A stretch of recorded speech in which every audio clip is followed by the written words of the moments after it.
It's 5:22 a.m. on the 15th of October 2025. The first light of dawn spreads across the southern Caribbean, turning the waves gold and pink. Three Venezuelan patrol ships cut through the calm water at nearly 28 knots, their wakes sharp and white. Ahead of them rises a wall of gray steel, the Gerald R. Ford, the largest aircraft carrier in the world, escorted by the destroyer Gravely. From the Ford's bridge, sailors watch the radar light up with red tracks closing fast. The radio crackles alive. United States warship, you are entering the Bolivarian security zone. Alter course immediately. The reply comes steady and cold. Negative. Operating lawfully in international waters. Engines roar. The Gravely turns slightly, sliding between the carrier and the lead patrol craft. Through binoculars, crews on both sides can already see faces across the waves. Two warships now run side by side less than 1,000 yards apart. One wrong move, one turn of the rudder, and steel will meet steel. This confrontation didn't come out of nowhere. The southern Caribbean has become one of the most tense stretches of ocean anywhere on Earth. Every lane that cuts between Trinidad, Venezuela, and the open Atlantic is packed with tankers, supply ships, and patrols. When a carrier strike group moves through here, the whole region watches. For Venezuela, that morning was a chance to prove control. For the US Navy, it was about keeping the rules of the sea clear and unbroken. To the crew aboard the Ford, this wasn't just a routine transit. They knew they were sailing inside what Caracas calls its Bolivarian security zone, a claim no one else on the planet recognizes. On a map, it's international water. But in politics, maps can bend, and borders at sea can shift with a single message on the radio. Every sailor understood that one wrong signal could turn a statement into a crisis. The destroyer Gravely was there for that reason, to protect the carrier and make sure calm heads ruled the moment. Its radar tracked every contact, weapons silent but ready. On the Ford's deck, flight crews stood still beside their aircraft. Catapults went cold. The sea was the only sound left as tension thickened like the air before a storm. Freedom of navigation is a simple phrase, but out there, it's measured in yards, not speeches. One false move could spark headlines before Washington even woke up. For the sailors on both sides, this wasn't just about strategy, it was about pride, patience, and nerves of steel. When power meets pride on open water, who should give way first? Press 1 if the carrier should hold course, or 9 if the patrols deserve the lane. And don't forget to subscribe for the next chapter of this standoff. At 5:28 a.m., tension turned into motion. On the Ford's radar screen, 3 red icons moved closer: steady speed, steady bearing. No one spoke louder than necessary. The watch officer's voice was calm but sharp. Contacts closing at 28 knots, range 8 miles. The captain gave a single word: log it. From the destroyer Gravely, turbines roared as the ship slid forward, cutting a white path between the carrier and the Venezuelan patrols.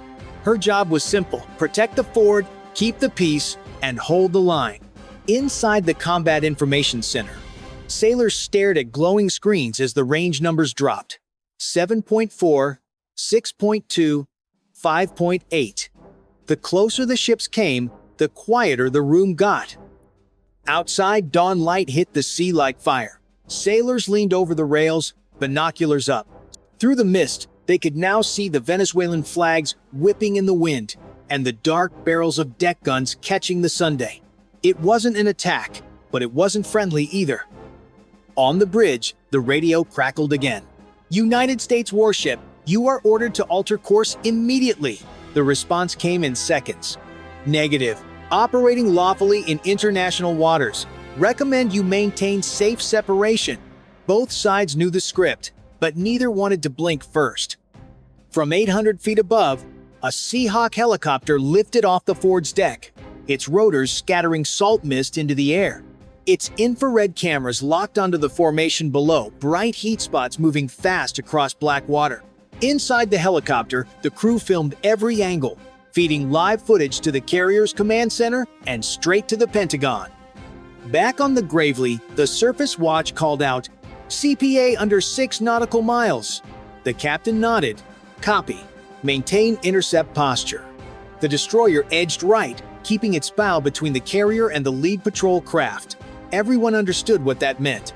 If something went wrong, the Gravely would take the hit first. The sea narrowed. The air tightened. Two warships now raced side by side, the sound of engines deep and steady beneath their feet.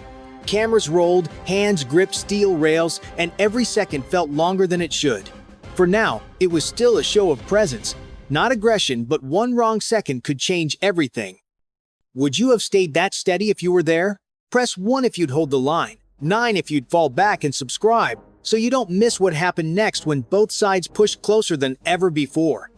By 5:32 a.m., everything shifted. The Venezuelan lead patrol ship broke formation, sliding ahead like a blade through calm water, its bow pointed straight toward the Ford's flank. The other two vessels widened out, forming a wedge that boxed in the carrier's path. On the Gravely's bridge, the officer of the deck tracked every move. "They're closing formation," he said. The captain replied without hesitation, "Keep our nose between them and the carrier." From the air, the Seahawk helicopter circled above, recording every turn. Its camera caught the wake slicing through the sea in perfect geometry. The Venezuelan ships weren't charging, they were performing. Every degree of motion was designed to provoke, to show the world they could challenge the biggest ship on the planet. Inside the Gravely's combat center, numbers rolled fast across the screens. Range, 5.2 nautical miles. CPA, under 1,000 yards. In close quarters, even 5 degrees can mean survival. The Gravely shifted course by that same margin, holding its position like a shield in front of the Ford. Turbines groaned under the stress. On the Ford's deck, sailors froze in place, eyes fixed on the southern horizon where 3 small silhouettes kept coming. Silence filled the radios. The air was heavy enough to feel. Then, in a single flash of spray, the Venezuelan lead ship turned sharper, crossing the destroyer's bow at a dangerously tight angle. Water slammed against Gravely's hull. "Contact crossing!" the surface watch yelled. "Range 800 yards!"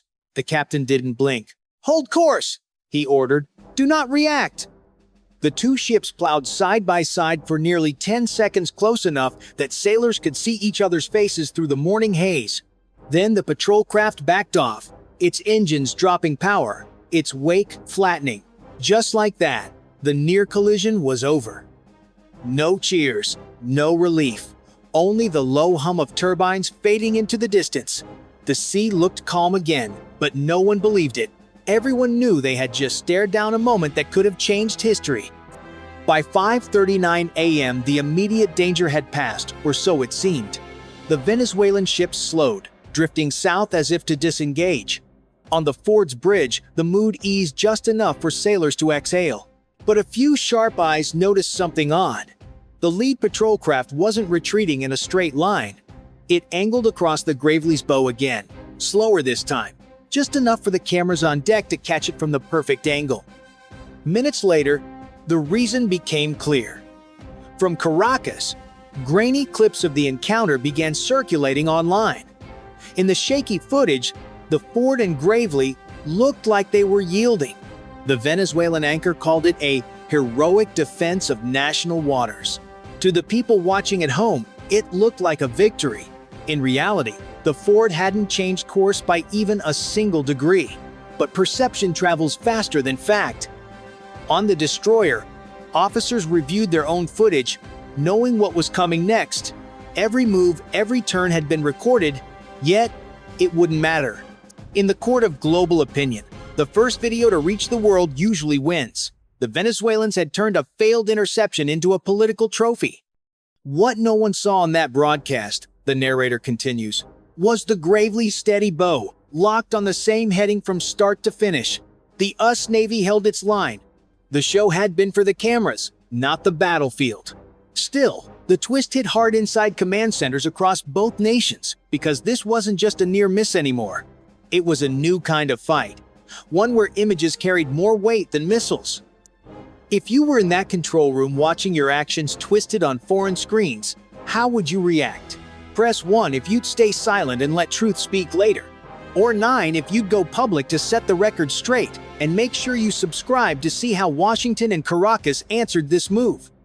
By 9:15 a.m., the sun was high, and the heat over the southern Caribbean felt heavier than ever. The Gerald R. Ford continued north, engines humming at cruising speed, flight operations slowly resuming.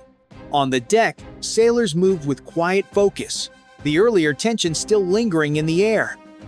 Below, in the Combat Directions Center, the morning's encounter replayed on screen, 3 Venezuelan patrol ships closing in, the destroyer gravely holding firm, every second logged, timestamped, and archived.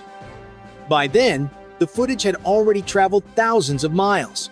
In Washington, analysts examined it frame by frame. In Caracas, television anchors called it a victory. Their state channel showed shaky clips taken from the deck of a Venezuelan ship, claiming their navy had forced the Ford to alter course. It wasn't true. The Ford never changed heading by even 1 degree, but perception had done its job. Hours later, the Pentagon released a single-line statement. The Gerald R. Ford Strike Group conducted routine operations in international waters consistent with international law. Dry, factual, and deliberate. No outrage. No threats. Just calm defiance. The message was simple: the United States would not be baited into theater. Military observers called it a textbook gray zone, encounter provocation without gunfire, designed to test nerve, not strength. For Venezuela, it was a stage performance, proof for its citizens that it could stand up to a superpower. For the United States, it was restraint under pressure, a reminder that discipline can be more powerful than weapons. By evening, satellite images showed the Venezuelan patrols back near their home port of La Guaira. The Ford's logbook closed the entry with 6 words: "No aggression observed. Mission ongoing. Continuing north." Yet, every sailor aboard understood that what happened wasn't nothing. It was practice for the next time. Because incidents like this don't start wars, they measure them. The calmest sea can carry the loudest message, and sometimes, staying steady is the strongest move of all.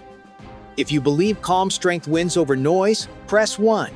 If you think force should answer provocation, press 9. And subscribe now to follow what happens the next time the Caribbean tests the world's nerves. By 9:15 a.m., the sun was high, and the heat over the southern Caribbean felt heavier than ever. The Gerald R. Ford continued north, engines humming at cruising speed, flight operations slowly resuming. On the deck, sailors moved with quiet focus, the earlier tension still lingering in the air. Below, in the Combat Directions Center, the morning's encounter replayed on screen, 3 Venezuelan patrol ships closing in, the destroyer gravely holding firm, every second logged, time-stamped, and archived. By then, the footage had already traveled thousands of miles. In Washington, analysts examined it frame by frame. In Caracas, television anchors called it a victory.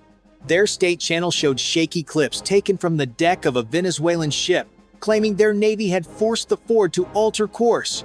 It wasn't true. The Ford never changed heading by even 1 degree, but perception had done its job. Hours later, the Pentagon released a single-line statement. The Gerald R. Ford Strike Group conducted routine operations in international waters, consistent with international law. Dry, factual, and deliberate. No outrage, no threats, just calm defiance. The message was simple: the United States would not be baited into theater. Military observers called it a textbook gray zone, encounter provocation without gunfire, designed to test nerve, not strength. For Venezuela, it was a stage performance, proof for its citizens that it could stand up to a superpower. For the United States, it was restraint under pressure, a reminder that discipline can be more powerful than weapons. By evening, satellite images showed the Venezuelan patrols back near their home port of La Guaira. The Ford's logbook closed the entry with 6 words: "No aggression observed. Mission ongoing. Continuing north." Yet every sailor aboard understood that what happened wasn't nothing. It was practice for the next time. Because incidents like this don't start wars, they measure them. The calmest sea can carry the loudest message. And sometimes, staying steady is the strongest move of all. If you believe calm strength wins over noise, press 1. If you think force should answer provocation, press 9. And subscribe now to follow what happens the next time the Caribbean tests the world's nerves.